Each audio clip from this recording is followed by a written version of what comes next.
தலையில் தாழ்த்தி ஜெபிக்கலாம். Father, we praise your holy name. அப்பாமே நன்றியோடு துதிக்கிறோம் ஆண்டவரே. என் மகிமையான கர்த்தராய் இருக்கிறபடினாலும் நன்றியோடு ஸ்தோத்திரிக்கிறோம். நாங்கள் பார்க்க இருக்கிற வசனங்களை என் ஆசீர்வாதத்தார். Bless the words that we speak, that we meditate. In Jesus' holy name I pray, Father. Amen. Amen. அந்த பேக்கில் இருக்கு தம்பி. ரைட். சரி, நம்ம இப்பொழுது வேதத்திலிருந்து அந்த ஃபர்ஸ்ட் இதில் இருக்கும் வேதத்திலிருந்து மத்திய 28ஆம் அதிகாரம் 11 20 வரைக்கும் நம்ம வாசிக்க போகிறோம். மத்தேயு 28ஆம் அதிகாரம் 11 20 வரைக்கும் நம்ம எல்லாருமாக சேர்ந்து வாசிக்கலாம். இதுதான் மத்தேயு சுவிசேஷத்தில் கடைசி பகுதி. This is the last part of Matthew. Right. அவர்கள் போகையில் காவல் சேவகரில் சிறு நகரத்துக்குள்ளே வந்து நடந்த யாவற்றையும் பிரதான ஆசிரியருக்கு அறிவித்தார்கள்.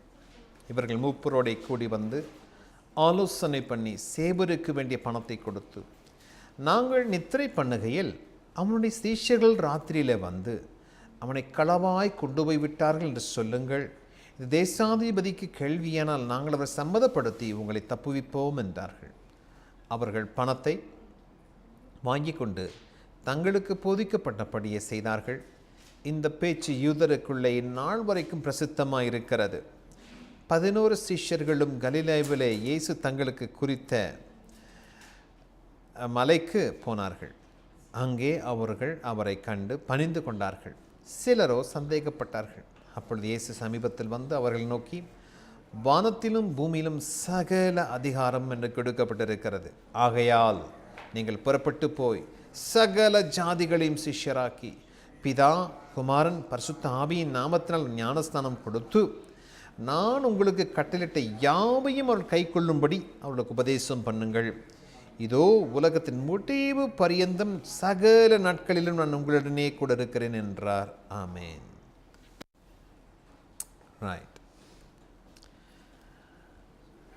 So we meditated about the resurrection of our Lord Jesus Christ and what happened around that time. நம்முடைய ஆண்டவராக இயேசு உயிர்த்தெழுந்ததையும் உயிர்த்தெழுந்த பொழுது என்னெல்லாம் சம்பவித்தது என்பதையும் பார்த்தோம். We meditated about how Jesus met his disciples after resurrection. We meditated about what was the interaction between Jesus and his disciples. இயேசு உயிர்த்தெழுந்த பிறகு யாரை சந்தித்தார், அவரும் அவருடைய சீஷர்களும் என்ன பேச என்றெல்லாம் நாம் பார்த்தோம். There was also another side that an event happened. அதே போல மற்றொரு பக்கத்தில் ஒரு சம்பவம் நடந்தது. On the night when Jesus was about to be resurrected, or after resurrection, women came early in the morning to see the body of Jesus and apply some perfumes and spices to keep the body embalmed. இயேசு உயிர்த்தெழுந்த பின்னர் அவருடைய உடலுக்கு கந்தவர்க்கங்களை இடும்படியாக சில பெண்கள் அதிகாலையில் வந்தார்கள். But the stone that covered the tomb was very large and they did not know what to do, and they were talking on the way, who will get rid of that stone for us? அந்த கல்லறை அடைத்து வைத்திருந்த ஒரு கல் பெரிய கல்லாக இருந்தது. அது வரும் வழியில் பேசிக் கொண்டிருந்தார்கள், அந்த கல்லை யார் நமக்காக புரட்டி போடுவார்? But even before they started the journey, an angel of God came from heaven like a lightning and he rolled away the stone and sat on the stone. அந்த இரவில் அல்ல விடிய கால நேரத்தில் இருட்டாக இருக்கும் பொழுது வானத்திலிருந்து ஒரு மின்னலை போல தேவதூதன் வந்தான். வந்து அந்த கல்லை உருட்டி அதன் மேல் உட்கார்ந்தான். There were guards who were taking turns, day shift and night shift, and guarding the tomb. போர் சேவகர்கள் இரவும் பகலும் வேலைகள் நிர்ணயித்து கொண்டு அந்த கல்லறையை பாதுகாத்து கொண்டிருந்தார்கள். And they saw the angel coming down. அந்த தூதன் வானத்தில் இறங்கி வந்ததை பார்த்தார்கள். And they saw, they looked very bright and strong and huge. அந்த தேவதூதர்கள் மின்னலை போல பிரகாசமும் பெரியவர்களுமாய் இருந்ததையும் அவர்கள் பார்த்தார்கள். And they saw, just like that, the angel rolled away the stone and he sat on it. சும்மா ஒரு சின்ன பேப்பர் தூக்குற மாதிரி அவ்வளோ பெரிய பாறையை உருட்டி அதன் மேல் உட்கார்ந்து கொண்டிருந்தார் என்பதை பார்த்தார்கள். And they were very scared. அவர்கள் மிகவும் பயந்தார்கள்.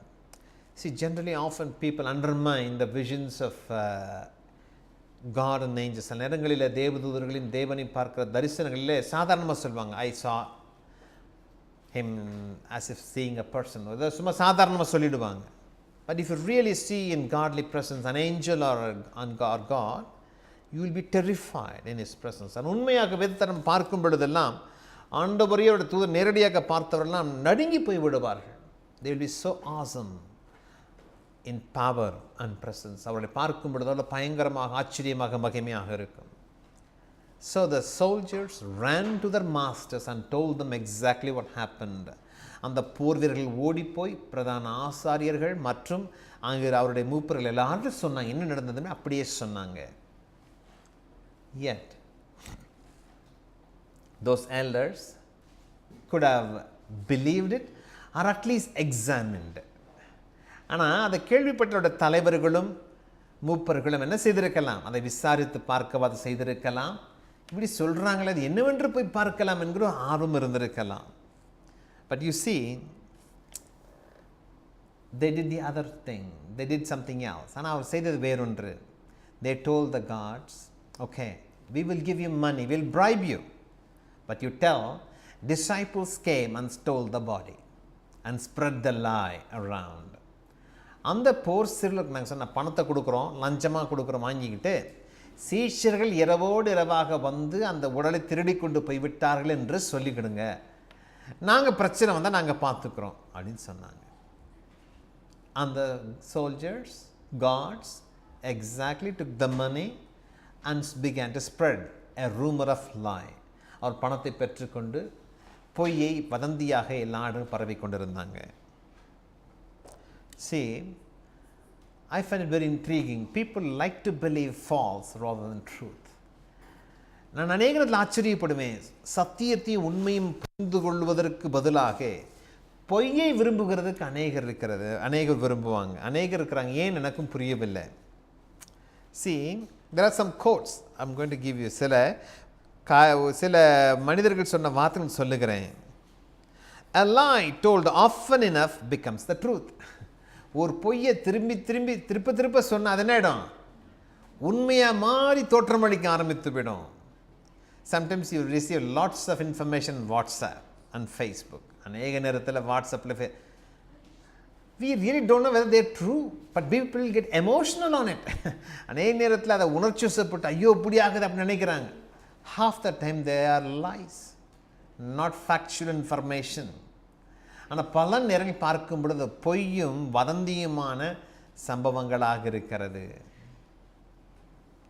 And another man of God, Charles Spurgeon, told this. Charles Spurgeon இதே மனிதன் சொன்னார், a lie travels half the world when truth is still putting its shoes on. ஒரு பொய் பாதி உலகத்தை சுற்றிருமா, உண்மை அப்போ தான் செருப்பு போடுறதுக்குள்ளே பொய் அதுக்குள்ளே பாதி உலகத்தை போயிட்டு வந்துடும் என்று சொன்னார். See, many years ago, a Gulf war started when America invaded Iraq. பல வருடங்களுக்கு முன்பு அமெரிக்கா ஈராக் தேசத்தின் மீது படையெடுத்தது. And the fundamental reason that took the war was they believed Saddam Hussein had weapons of mass destruction. அந்த யுத்தத்திற்கு அடிப்படை காரணம்னா Saddam Hussein பேரழிவிற்கான ஆயுதங்களை பதுக்கி வைத்திருக்கிறார் என்று சொல்லி நம்பினார்கள். See, Saddam was having no such thing. Saddam கிட்ட அப்படி ஒன்றுமே கிடையாது. But he wanted to give an image build-up. ஆனால் என்னாச்சு, சும்மா ஒரு தன்னை பற்றி ஒரு எல்லாரும் கொஞ்சம் பெரிய ஆளுன்னு நினச்சிக்கணும்னு சும்மானாச்சுக்கு வதந்தியை பரப்பி விட்டார். And people believe it's true. அதை போய் பல பேர் உண்மை நம்பி they spent a lot of money and they lost many lives and they declared a war and found no such weapon existed. அவ்வளோ கஷ்டப்பட்டு யுத்தம் பண்ணி எத்தனையோ அழிவுகளை சந்திச்சு எத்தனை உயிர்களை இழந்து போய் பார்த்தா அங்கே எந்த ஆயுதமுமே இல்லை. Often I find it very intriguing. World believes lie better than truth. உலகமானது சத்தியத்தை ஏற்றுக்கொள்வதை விட பொய்யை நம்புவதற்கு அதிக பிரியப்படுகிறது. Why? ஏன்? See, people believe what they like to believe rather than what it is to be believed. நல்லா திருப்பி சொல்லுறேன் கேட்டுங்க. ஜனங்கள் எதை நம்ப விரும்புகிறார்களோ அதுதான் நம்புவாங்க. உண்மையை வைத்து யாரும் நம்புவது கிடையாது.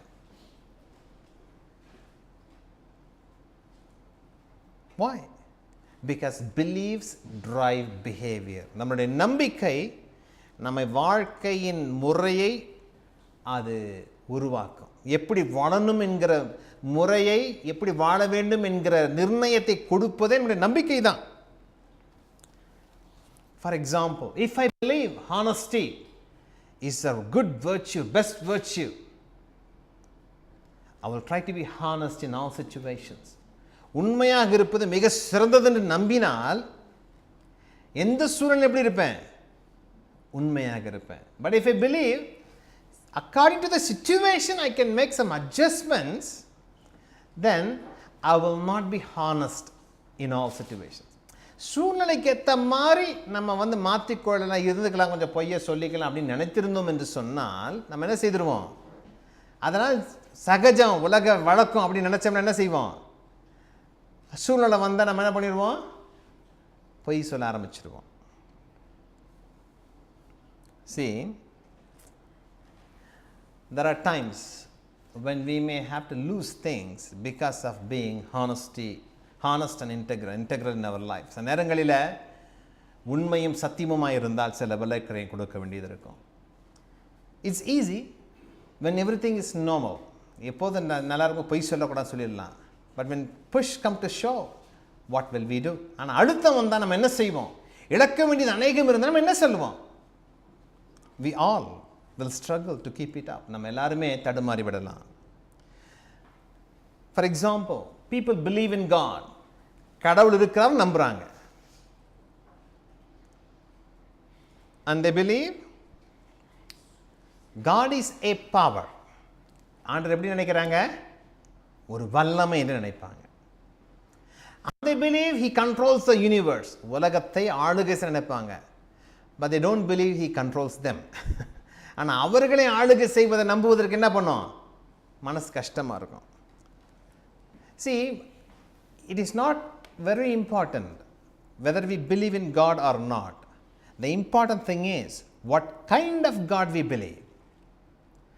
கடவுள் இருக்கிறாரா இல்லையாங்கிறது என்கிற முக்கியத்துவத்தை விட எப்படிப்பட்ட கடவுள் இருக்கிறாரா இல்லையா நம்புகிறோம் என்பதுதான் மிக மிக முக்கியம். What kind of God do we believe?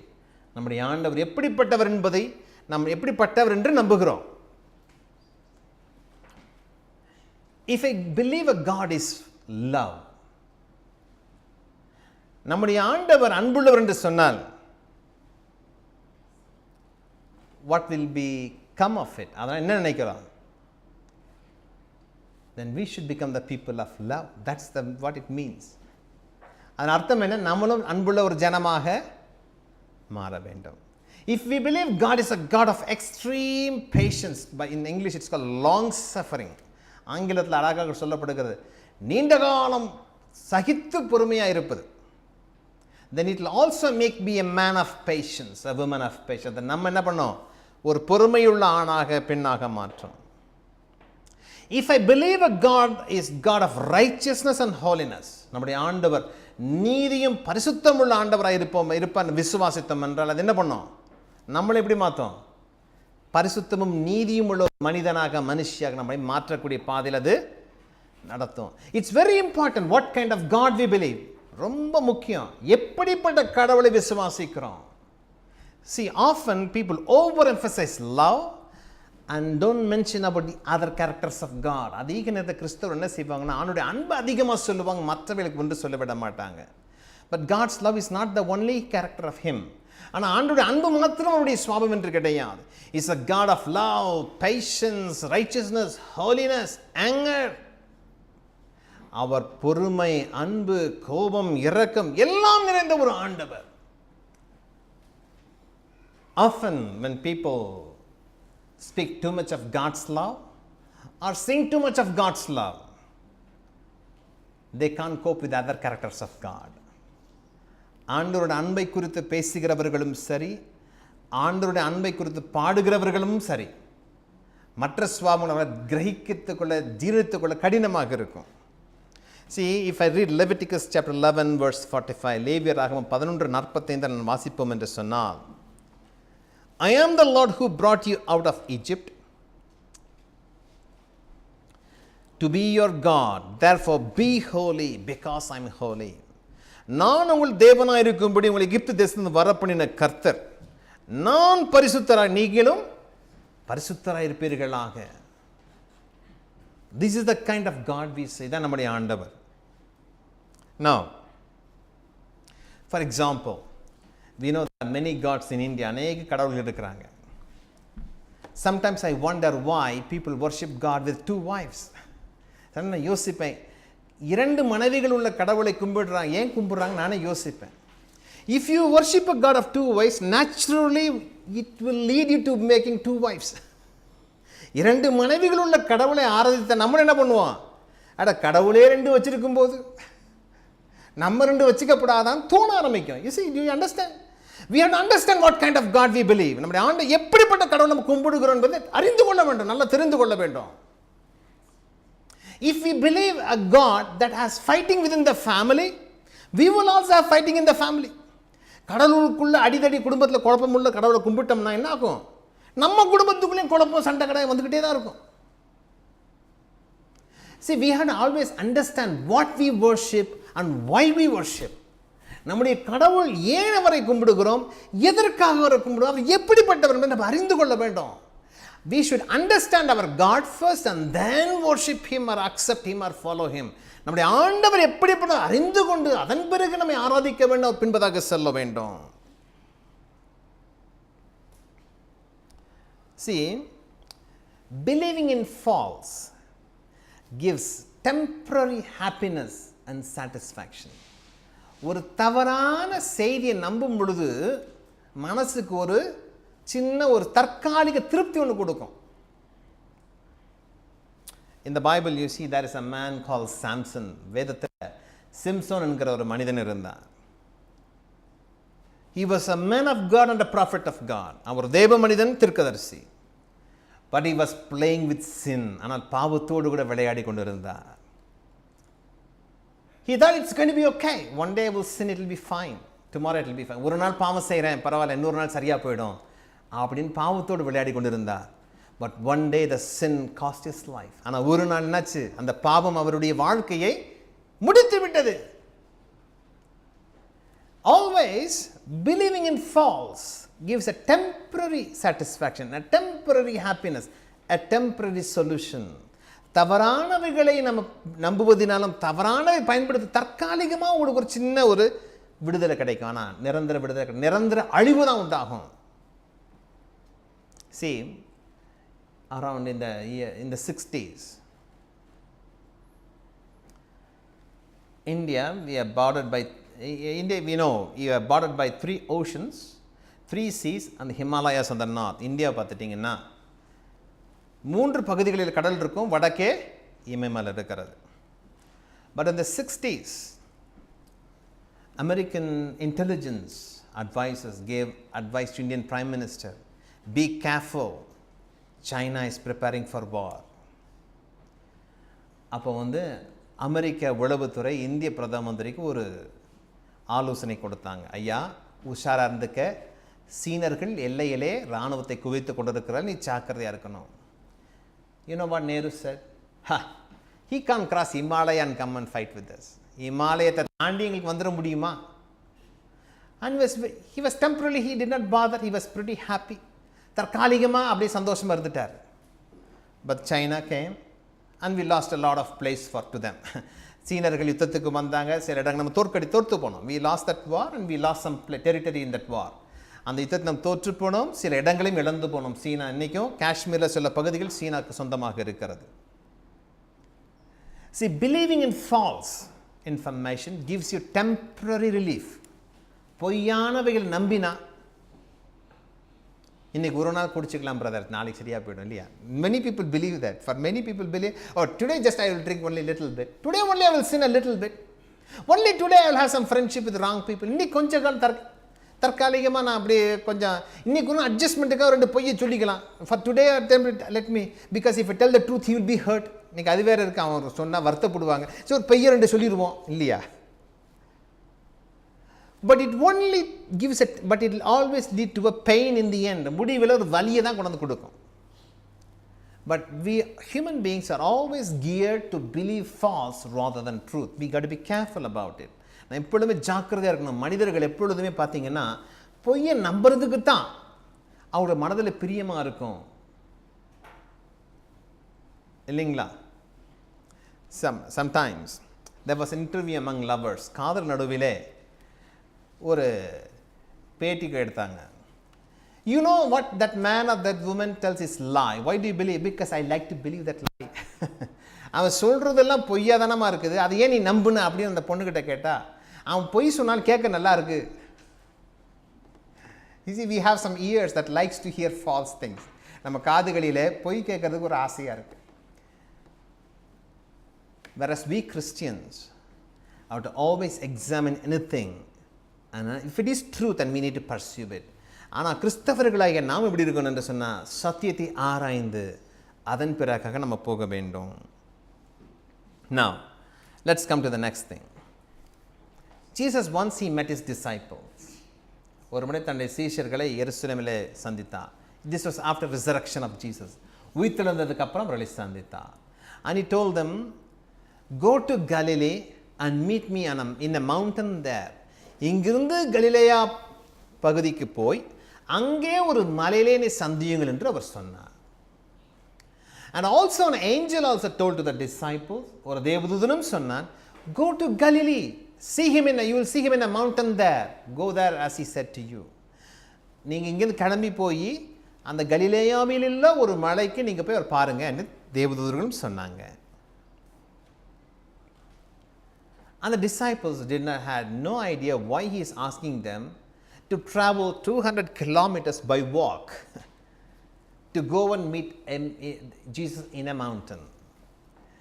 200 kilometre நடந்து போய் இல்லையா, நடந்து போய் அவரை போய் அந்த மலையில் தான் சந்திக்கணுமா?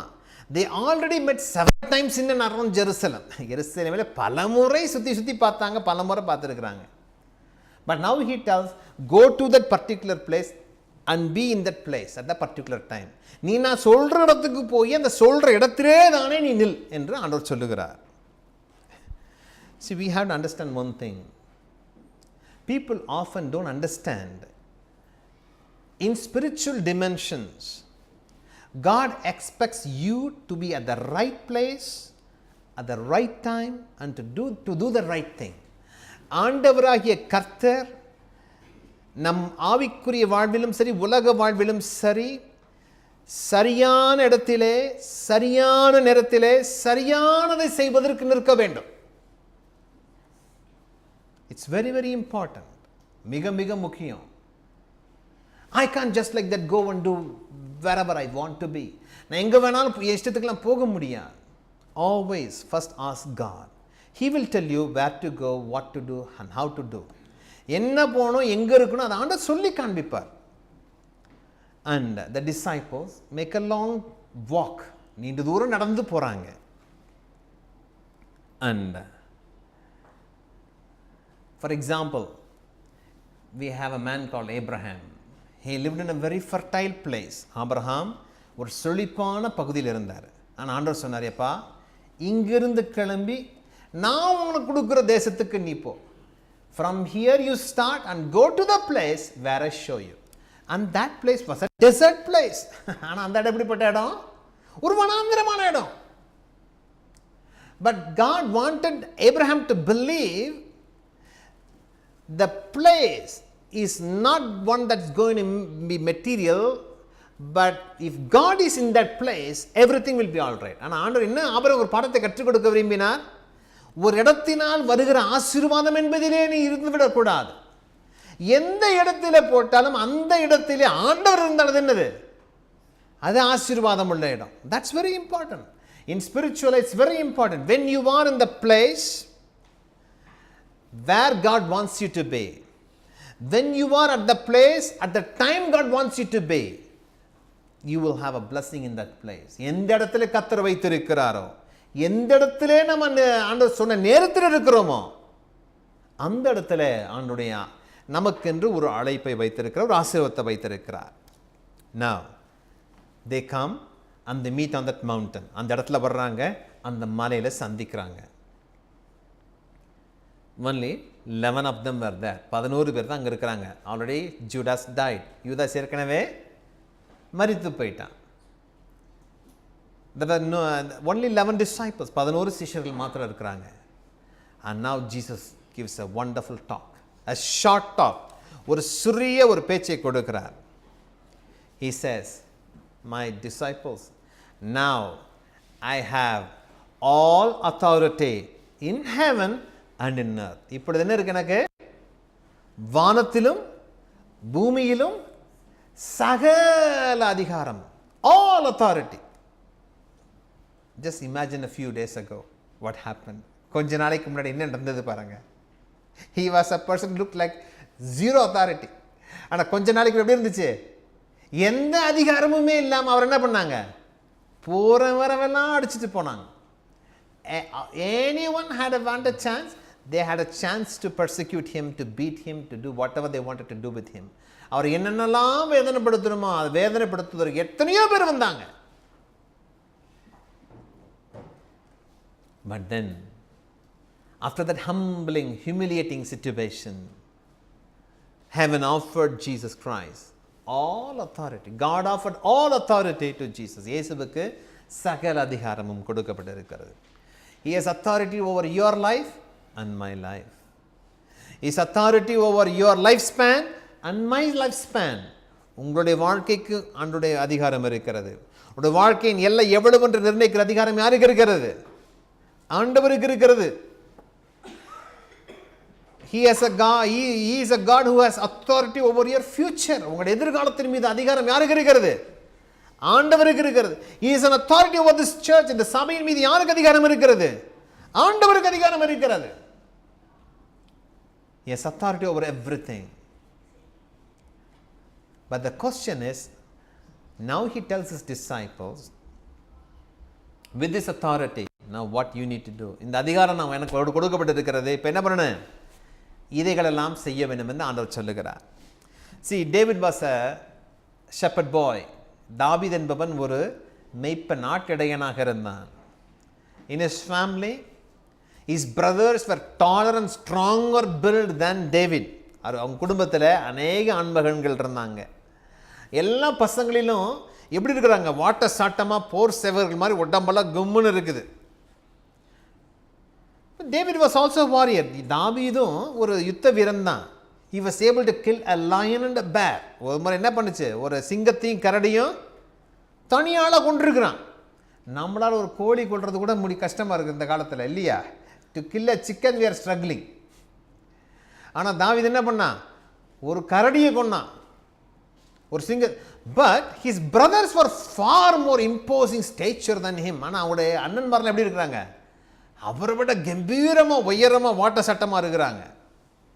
And when prophet Samuel said, God has chosen one of your sons to be the king, he brought every one of them who looked great.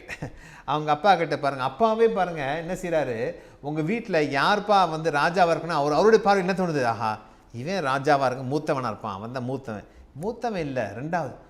எல்லாம் பெரிய பெரிய ஆளுங்க, என்ன யுத்தத்தில் பெரிய வீரர், இவரோட தான் கதை தெரிஞ்சிருப்பார், ஒவ்வொருத்தராக வைக்கிறார். ஆனால் ஆண்டவர் சொல்கிறாரு, இவன் இல்லை. Even his father was fed up. Only one boy is in the shed, taking care of the sheep. ஒரே ஒருத்தன் தான் மிச்சம் இருக்கிறான், ஆட்டை மேய்ச்சிக்கிட்டு இருக்கிறான். Go and bring him. அவனை கூட்டிட்டு வா. See, often we have to understand, authority are given to those people who are often humiliated and are in the lowest position of the life. அதிகாரம் யாருக்கு கொடுக்கப்படுகிறது என்று சொன்னால், நிராகரிக்கப்படுகிறவர்களுக்கும் மிக எளிமையான நிலையில் இருக்கிறவங்க அதிகாரம் கொடுக்கப்படுகிறது. Not the talented people. திறமையுள்ளவர்களுக்கு ஆண்டவருடைய அதிகாரம் கிடைப்பது கிடையாது. Jesus was humiliated in the cross. He hung stark naked on the cross. அந்த சிலுவையில் நிர்வாணமாக அவர் தொங்கிக் கொண்டிருந்தார். All the pictures you see have a loin cloth for decency's sake.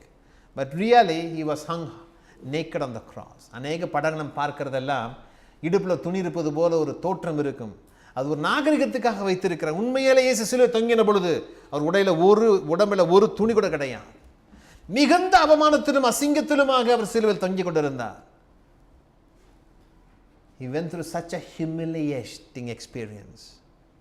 Every humiliation because for the service of God will always result in the authority of God.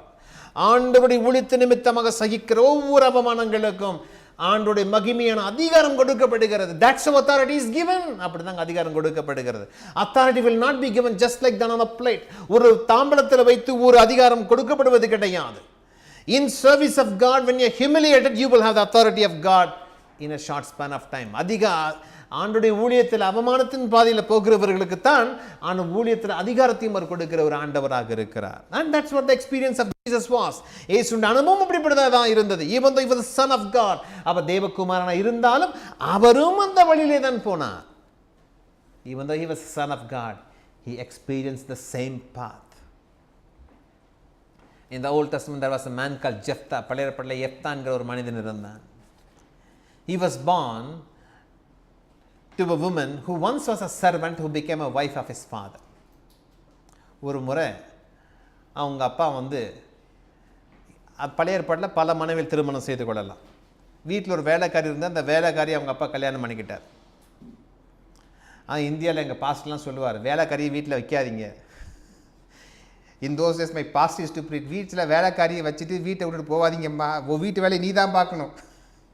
அப்புறம் வேலைக்காரை வச்சுட்டு அப்போ திருப்பி அந்த ஜபத்து கூடியாராதன்னு எங்கள் பாஸ்டர் அடிக்கடி சொல்லி இப்போல்லாம் சொல்கிறது இல்லை. இந்த மாதிரிலாம் யாரும் சொல்கிறது கிடையாது.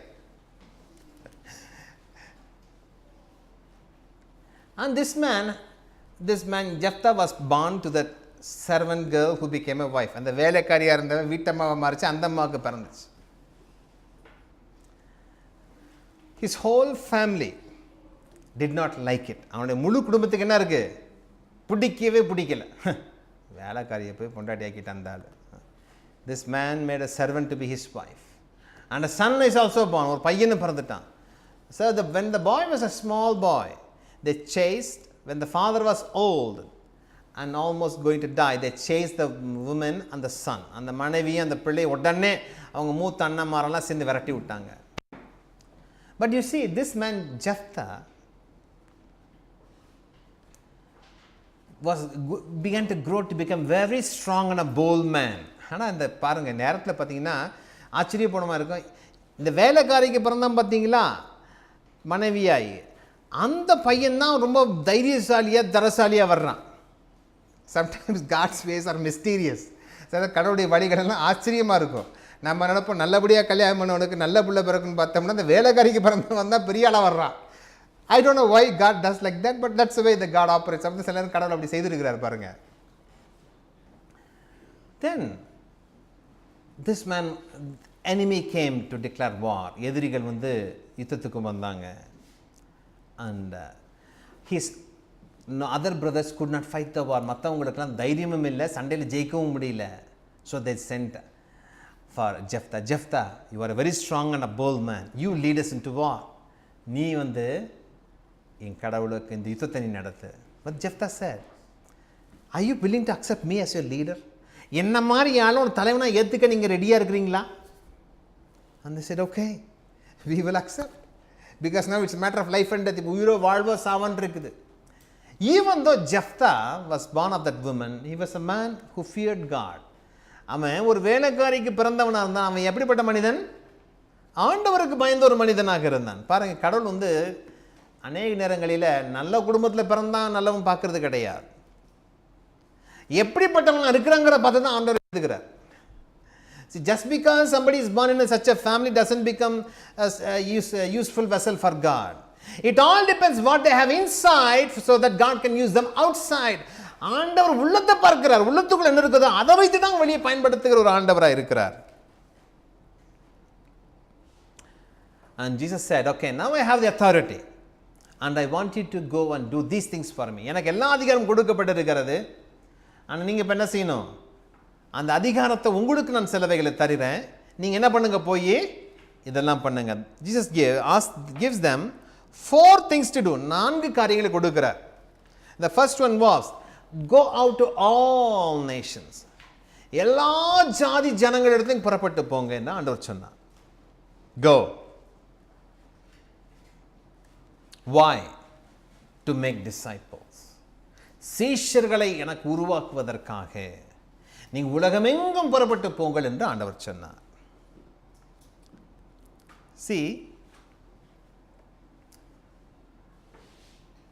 I fundamentally believe God brought us all the way from India or Sri Lanka or Malaysia, wherever it is, to this country to be a missionary for God. ஆண்டவர் நம்ம எல்லாம் எங்கேருந்து அழைத்திருக்கலாம், இந்தியாவிலோ இலங்கையிலோ மலேசியாவிலோ கொண்டு வந்திருக்கலாம். ஆனால் இங்கே கிறிஸ்துவுக்கென்று ஊழியக்காரர்களாக நம்ம என்ன கொண்டு வந்திருக்கிறாரு, ஆண்டவர் அழைத்து வந்திருக்கிறார். See, we don't have to travel somewhere to be a missionary. நம்ம எங்கேயோ கிளம்பி போய் தான் ஊழியம் செய்யணும் என்பதல்ல. Sometimes I have seen many times in many churches, people travel somewhere to Africa, somewhere to other place to serve God. அநேக சபைகளில் மிஷன் ஊழியம் என்று சொல்லி இங்கிருந்து ஆப்பிரிக்கா அங்கெங்கேயோ போவாங்க. But if you can't do anything here, you will be useless there also. உள்ளூரில் ஒன்றும் சாதிக்க முடியலன்னா வெளியூர்லேயும் போய் என்ன பண்ண முடியாது, சாதிக்க முடியாது. தமிழில் ஒரு படம் இருக்கு, கூரை ஏறி கோழி பிடிக்க முடியாதவன் வானை ஏறி வைகுண்டம் அப்படி போகிறது. இங்கே இருக்கிற கோழியை முதல்ல பிடி. You don't have to go all the way to South America, to Africa. First begin the soul winning in the place where you are. முதல்ல ஆத்துமா எங்கே ஆரம்பிக்கணும், இருக்கிற இடத்துல ஆரம்பித்து ஊழியம் செய்யணும் இல்லையா? And that's what, wherever we are, in the place we work, in the society we live, we should try to be an influencer for God. நம்ம எந்த இடத்துல இருக்கிறோமோ, வேலை ஸ்தலத்தில் இருக்கலாம், வீட்டில் இருக்கலாம், நம்ம சமுதாயத்தில் இருக்கலாம், எங்கெங்கே இருக்கிறோமோ அந்தந்த இடத்துல நாம் என்ன செய்ய வேண்டும், ஆண்டவருக்காக ஊழியம் செய்கிற பிள்ளைகளாக இருக்க வேண்டும். There was a servant girl who was captured in a war and taken as a slave by that army commander. ஒரு முறை சிறு பிள்ளை இருந்தால், ஒரு 10-12 வயது இருக்கும். ஒரு யுத்தத்தில் அந்த தேசத்தை, அந்த நகரத்தை அழித்து அதில் இருக்கிற ஒரு பெண் பிள்ளையை அவன் வீட்டு வேலைக்காரியாக அடிமையாக கூட்டிக் கொண்டு அந்த இராணுவ தளபதி கொண்டு போய் வைத்திருக்கிறார். அந்த man's name is Naaman. அவருடைய பெயர் நாகமான். He was an army commander of Syria. Syria தேசத்தின் படை தளபதியாக அவர் இருந்தார். One day that man, he was very influential person for the king. அந்த ராஜாவினுடைய மிக ஆதிக்கம் நிறைந்த ஒரு மனிதன். But as he was growing older, he began to develop leprosy in his body. வயதாக அவருக்கு திடீர் குஷ்டரோகம் பிடித்தவருடைய உடம்பிலே. And this girl said, "My Lord, there is a prophet in Israel. If you go to him, he'll solve your problem." ஐயா, எங்கள் ஊரில் ஒரு தீர்க்கதரிசி ஒருத்தர் இருக்கிறாரு, நீங்கள் என்ன பண்ணுங்க, அவர்கிட்ட போனீங்கன்னா அவர் என்ன பண்ணுவார், உங்களுக்கு பதில் செய்வார். See, she was literally taken as a slave. Maybe her parents were killed in the battle. அவங்க பெற்றோர் பிரித்து வலுக்கட்டாயம் எடுத்து செல்லப்பட்ட ஒரு பிள்ளை. Yet still she wishes good for her master. ஆகிலும் தன்னுடைய எஜமானருடைய நன்மையை நோக்கி நம்ம நினைப்போம், ஆண்டவரே என்னை பிடிச்சி இழுத்துட்டு வந்துட்டான் சாமி, என் கண்ணு மூடுறதுக்குள்ளே இவன் அழியணும் ஆண்டவரே, before anything happens to me, I should see him getting destroyed. இல்லையா? நான் எனக்கு ஒரு கண்ணு போனாலும் பரவாயில்ல, அவனுக்கு என்ன பண்ணோம், 2 கண்ணும் போயிடணும் சாமி, என் குடும்பத்தை விட்டு என்னை சின்ன பிள்ளைன்னு பார்க்காம இழுத்துட்டு வந்துட்டான். See, godly people are very different breed. கர்த்தருடைய பிள்ளைங்க ரொம்ப வித்தியாசமானவங்க. அவங்கள புரிஞ்சுக்கிறது ரொம்ப கடினம். You can't understand them at all. They'll be very special and they will behave like godly character. அவங்க ஆண்டவருடைய சுபாவத்தை போல அவர்களை பிரதிபலிக்க ஆரம்பிப்பாங்க.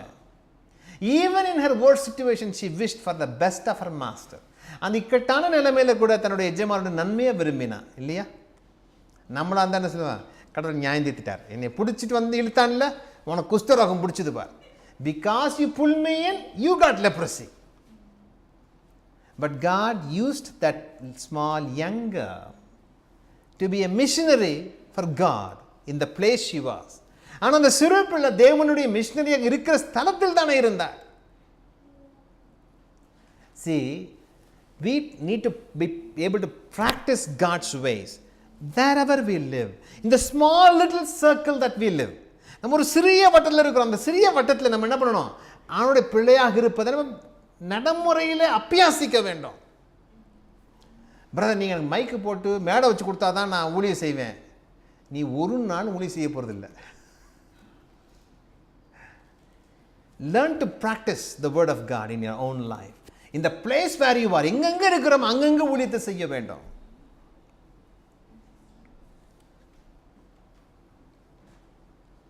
Once a man of God said, once a taxi driver told him, ஒரு டாக்ஸி ஓட்டுற டிரைவர் சொன்னார், நான் உங்களை போலலாம் பெரிய மிஷினரி இல்லைங்க, நான் சாதாரண மனிதன். I am not a missionary like you, I am only an honor. He said, a good taxi driver is better than a bad missionary. ஒரு நல்ல கார் ஓட்டுறவன், வாகனத்தை ஓட்டுறவன் நல்ல மிஷினரியை விட நல்ல. You can preach to many people. அநேகருக்கு என்ன பண்ணலாம்? அவனோட சந்தர்ப்பத்தை அவனுக்கு கொடுக்க வாய்ப்பு இருக்கிறது. See, it doesn't matter. You don't need to try to find a way to ask. If you are a child of God, God will use you and put ideas into your mind to practice His will and ways. ஆண்டவருடைய பிள்ளையாக நீங்கள் இருக்கும்போது இருதயத்தில் சிந்தனைகளை போடுவாரப்பா, இதை நீ செய். Okay, go to all nations. So we are all here. நம்ம எல்லாம் இங்கே இருக்கிறோம். Okay, what should we do? And basically Jesus tells three things. Make disciples. என்ன பண்ணணும்? சீஷர்களை உருவாக்க வேண்டும். இரண்டாவது, ஞானஸ்நானம் கொடுக்க வேண்டும். மூன்றாவது, நான் சொல்வது எல்லாவற்றையும் செய்கிறதுக்கு கீழ்ப்படிவதற்கு அவர்களுக்கு போதிக்க வேண்டும். Make disciples, baptize them and teach them to obey everything I have taught you. இதுதான் மூன்று கட்டளை. நான்கு, first go out all nation. எல்லா தேசத்துக்கு போங்க. போயிட்டு என்ன செய்யணும்? சீஷர்களை உருவாக்க வேண்டும். அவர் என்ன செய்ய வேண்டும்? ஞானஸ்நானம் பெறுவதற்கு அவர்களுக்கு சொல்லிக் கொடுங்க. நான் சொல்லிக் கொடுத்ததெல்லாம் அவங்களுக்கு சொல்லிக் கொடுத்து அதை கடைபிடிக்க அவங்களுக்கு உதவி செய்யுங்க. And that's what we are trying to do. அதை தான் நாமளும் செய்து கொண்டு வருகிறோம். Next week I will teach about baptism. அடுத்த வாரத்தில் ஞானஸ்தானத்தை குறித்து நான் ஒன்று செய்தி கொடுப்பேன்.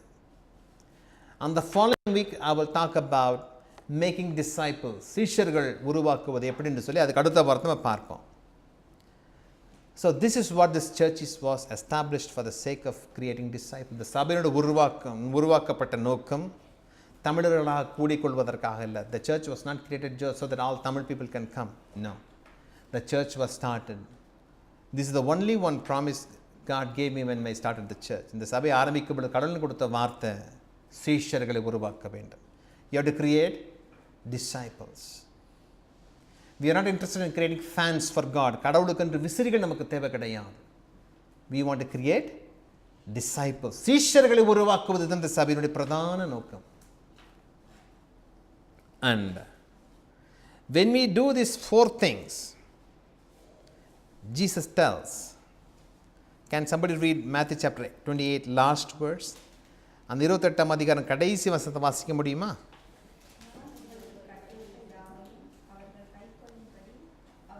உபதேசம் பண்ணுங்கள், இதோ உலகத்தின் முடிவு பரியந்தம் சகல நாட்களிலும் நான் உங்களுடனே கூட இருக்கிறேன் என்றார். Surely I am with you always to the very end of age. ஆண்டவர் யாரோட இருக்கிறாரா? இந்த நாலு செய்கிறவங்களோட தான் ஆண்டவர் இருக்கிறார். You have to understand, God is not with everybody. எல்லாரோடும் ஆண்டவர் இருந்து டைம் வேஸ்ட் பண்ணுவது கிடையாது. He is only with those people who practice these four things in life. ஆண்டவர் யாரோடு இருக்கிறார் என்று சொன்னால் இந்த நான்கையும் செய்கிறவர்களோடு தான் ஆண்டவர் கூட இருக்கிறார். Often people falsely believe God is with me. Well, you don't do any of the four. Why should God be with you and waste his time? நம்ம எதையுமே செய்யாத பொழுது நம்மளோட கூட ஆண்டவர் இருந்து என்ன பிரயோஜனம்? யோசிச்சு பார்த்தீங்களா? வேலைக்கு ஒருத்தர் வேலைக்கு எடுக்கிறோம், 8 மணி நேரம் அப்படி உட்காந்துட்டு போவார்னா அவர் எத்தனை பேர் வேலைக்கு வச்சுப்பீங்க சொல்லுங்க? You take somebody for employment and he comes, sits, takes the money and go. Comes, sits, takes the money and go. How many of you will employ such people? God is not interested in wasting his time with those who can't practice this four. இந்த நான்கையும் செயல்படுத்த முடியாதவர்களோடு ஆண்டவர் நேரத்தை வீணாக்குவதே கிடையாது. again we can't do all four. நம்ம எல்லாரும் நான்கு செய்து விட முடியாது. ஆனால் அவரவருக்குன்னு ஒரு பங்கு இருக்குல்ல, அதை நம்ம செய்து விடலாம் இல்லையா? we all have a role to play in each one of them. I can't do all four. என்னால் எல்லாமே செய்து விட முடியாது. but in those four I can do whatever I am supposed to do. அந்த சொல்லப்பட்ட நான்கிலே நான் செய்ய வேண்டியவை நாம் செய்து விடலாம் இல்லையா? so remember, there will be times in life when you may think, is God with me? என்னோடு கூட ஆண்டவர் இருக்கிறாரா? God taught me one golden rule. ஆண்டவர் எனக்கு ஒரு நல்ல தங்க ஒரு சட்டத்தை கற்றுக் கொடுத்தார். whenever you think like that, remember I am with you. எப்பெல்லாம் அப்படி நீ நினைக்கிறியோ அப்பெல்லாம் நான் அங்கே இருக்கிறேன். but whenever you think God is with me and you forget me, I am not with you. கடவுள் என்னோடு இருக்கிறார், நான் அதை பற்றி யோசிக்காமல் ஓடிட்டு இருக்கிறேன் பாருங்க, அப்போ தான் அவர் கூட இல்லாமல் இருக்கலாம்.